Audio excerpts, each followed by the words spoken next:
자, 6번째 썰 한번 가보도록 하겠습니다. 댓글 컨텐츠고 영상 제목, 얼마가 되었던 돈을 모아낸다는 것 자체가 대단한 겁니다. 5천을 모으고 1억을 모아가면서 생기는 이 습관은 절대 무시할 수 없는 무기가 됩니다. 라는 영상에 달린 댓글입니다. 그렇죠. 돈을 모은다는 것 자체가 대단한 거죠. 왜냐, 앞에 뭐가 붙었어요. 대단하다. 대단하다는 건 뭐예요? 아무나 할 수 없다는 거죠. 근데 왜 돈을 모으는 게 아무나 할 수 없는 게 돼버렸지? 원래 돈을 모으는 거 누가 다 해야 되는 건데 이게 왜 대단하다 소리 들어야 되는 거죠? 그 말인즉슨 그만큼 돈을 벌면서 이 제대로 돈 관리 못하는 사람들, 모으지 못하는 사람들이 많다는 거겠죠?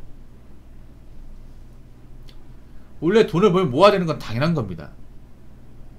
당연한 거예요. 월급이 적건 많건 간에 내가 쓰고 남은 돈을 어떻게든 비축을 하는 건 당연한 건데 이걸 못하는 사람들이 많다는 거죠.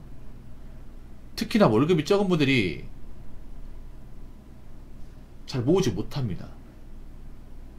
근데 월급이 적은 분들은 형편이 안 좋거든요. 제가 알기로는 형편이 안 좋은데 돈을 안 모으게 되니까 당연히 형편이 더 안 좋아지죠. 물론 월급이 적으신 분이 돈을 모은다는 게 힘들어요. 그만큼 안 써야 되니까. 근데 안 써야지 어떡하겠습니까? 일단 돈을 모으려면 두 가지를 해야 돼. 일을 많이 해서 돈을 많이 벌거나, 아니면 내가 돈을 많이 벌지 못하면 버는 돈에서 아껴 쓰거나, 둘 중에 하나 해야 됩니다. 둘 다 하거나. 근데 둘 다 안 해버리면 뭐 어떡하겠다는 겁니까? 물론 이제 물가도 비싸고 사고 싶은 돈 많아가지고 뭐 돈 모으기 힘들다 이해하는데, 제가 전에도 얘기했지만 돈 모으기 힘든 것 뿐이지 돈 모으는 것 자체가 불가능하다, 이 말은 절대 아닙니다.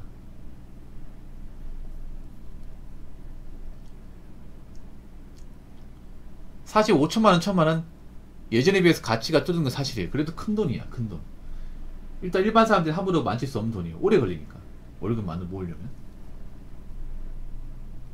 그리고 저는 돈을 모은 사람과 모으지 않은 사람은 단순히 돈의 차이라기보다 멘탈과 어떤 능력의 차이가 극명히 갈라진다고 생각합니다.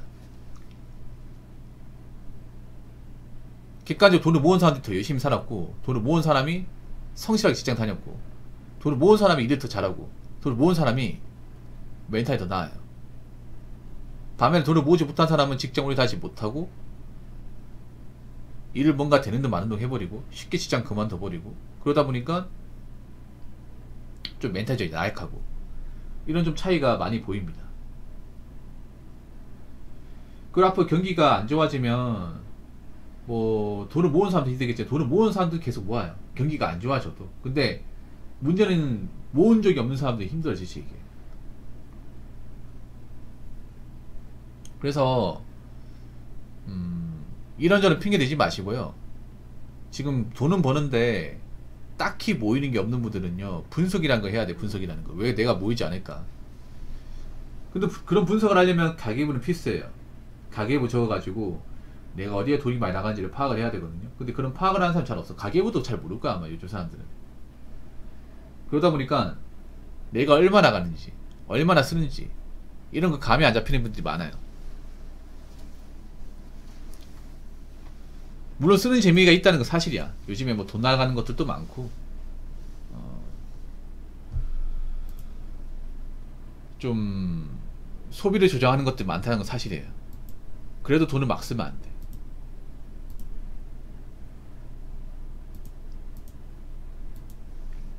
그래도 어차피 우리가 노동할 수 있는 시간이라는 건 정해져 있고, 어느 순간 우리가 일을 못하게 되는 순간도 찾아온단 말이에요.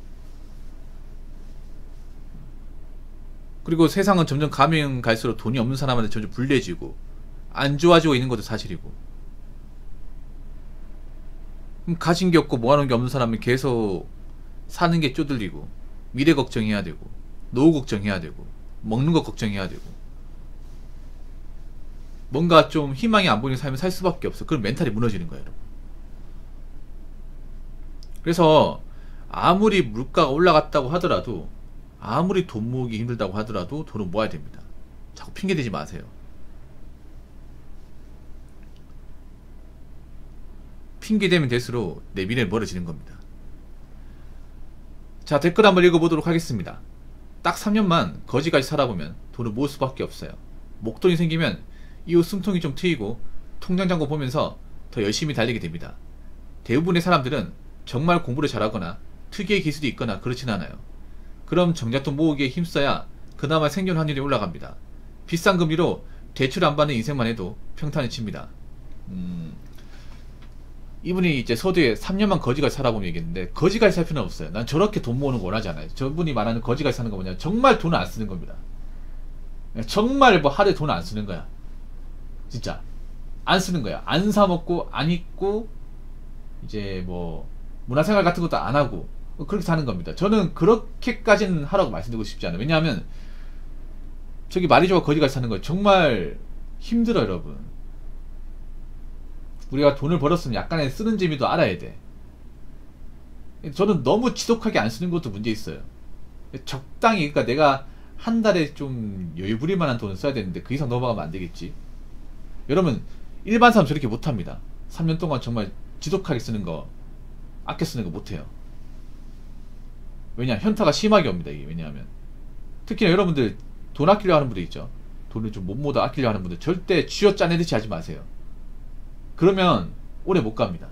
왜냐, 현타가 금방 와요. 며칠간 안 쓰잖아요. 그럼 먹고 싶은 게 있어. 나 돈이 없어. 안 사먹잖아요. 그럼 참고 하다 나중에 터져버립니다. 그렇기 때문에 이분처럼 하는 건 개인적으로 추천드리지 않습니다. 예. 그러니까 목표를 너무 높게 잡으면 안 돼. 돈 모으는 것도 내가 감당할 수 있는 범위, 내가 이 정도는 할 수 있겠다, 그 범위에서 하고 나서 그 다음에 단계 올리든가 해야 되는데, 처음 단계를 팍 올려버리면 못 넘어갑니다. 오라시 게임도 여러분, 내가 게임 해보지 않았는데 나이도 최고 나이도 해버리면 못 깨잖아요. 그거 똑같은 거예요, 여러분. 그래서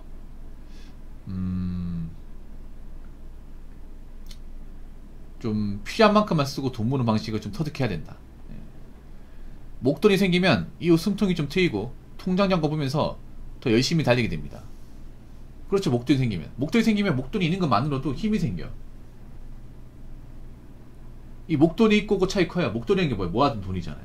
모아서 어느 정도 쌓인 돈이잖아요. 이 돈이 생기면 괜히 기분 좋아져. 왜 그런 분들 있잖아요. 일이 힘들어도 통장에 있는 통장 잔고 딱 보면, 계좌 딱 보면 기분 좋아지잖아. 그런 마음이죠, 어떻게 보면. 아, 내가 그래도 열심히 산 보람이 있네. 이걸 봐서라도 더 열심히 일해야겠다. 더 돈을 모아야겠다. 이 생각 되잖아요. 대부분의 사람들은 정말 공부를 잘하거나 특유의 기술이 있거나 그렇지 않아요. 맞습니다. 이게 참 좋은 말이에요. 냉정한 말이긴 한데. 그렇죠. 안타깝게도 공부를 다 열심히 하지만 공부를 잘하는 사람은 정해져 있습니다. 명문대를 가는 사람도 정해져 있고, 어려운 시험을 보는 사람도 정해져 있고, 전문직에 합격하는 사람도 정해져 있습니다.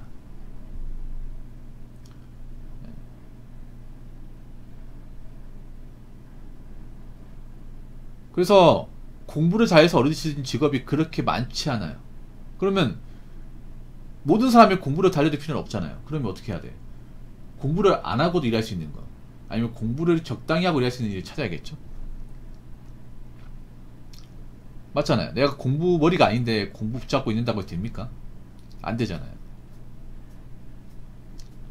그리고 뭐 일반 사람들이 뭐 재능이 있다 그러면 좋겠지만, 특출한 재능을 가진 사람도 많지가 않아. 뭐 예술적인 분야에서 음악을 잘한다거나 노래를 잘 부른다거나 그런 사람 극소수잖아요.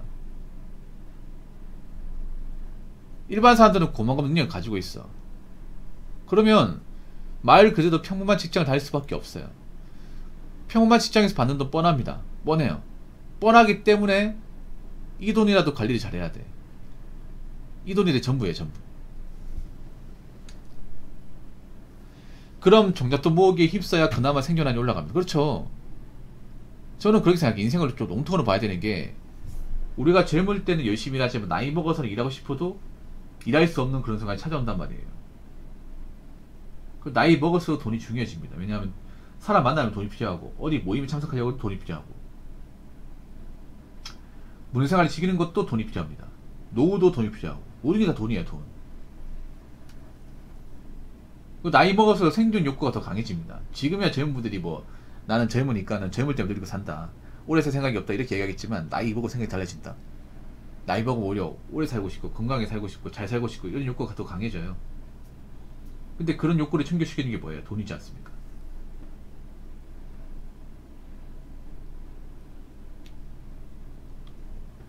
비싼 금리로 대출 안 받는 인생만 해도 평탄히 칩니다. 예, 맞습니다. 지금 금리가 다 비싸요. 안 비싼 금리가 없어. 왜 그런 말 있잖아요. 가장 부러운 사람이 빚 없는 사람이다. 빚만 없어도 성공한 인생이다 라고 하는데 사실 성공한 인생은 아니지. 지금 보면 대한민국에 보면 대출 때문에 고통받는 분들, 매달 이제 원금 이자 갚느라 힘든 분들 너무 많잖아요. 이렇게. 아파트 사는 분들만 해도 이번 달 어떻게 내가 납입하지? 버티지? 이런 걱정하는 분들 많이 있단 말이에요. 근데 난 돈을 모으고 있으면 그런 걱정 안 할 거 아니야. 그것만 해도 숨통이 트이는 거죠. 그렇기 때문에 자꾸 자기는 월급이 적다, 뭐 나간 돈이 많다, 그런 식으로 난 돈 모은다, 돈을 못 모은다, 그딴 식으로 핑계 대지 마시고 어떻게 해야 내가 그래도 좀 낭비되는 거 줄일 수 있을까, 한 달에 얼마나 모을 수 있을까, 이런 걸 좀 생각을 해봤으면 좋겠어요. 안 그러면 돈을 모으지 못한 사람은 가면 갈수록 힘들어요. 가면 갈수록. 그렇기 때문에 보다 나은 인생을 살기 위해서, 나이 먹고 고생하지 않기 위해서 일반 직장인이 돈을 모으는 것은 지극히 당연한 거다 라고 말씀드리고 싶습니다. 자, 이상으로 6번째 썰 마치도록 하겠습니다.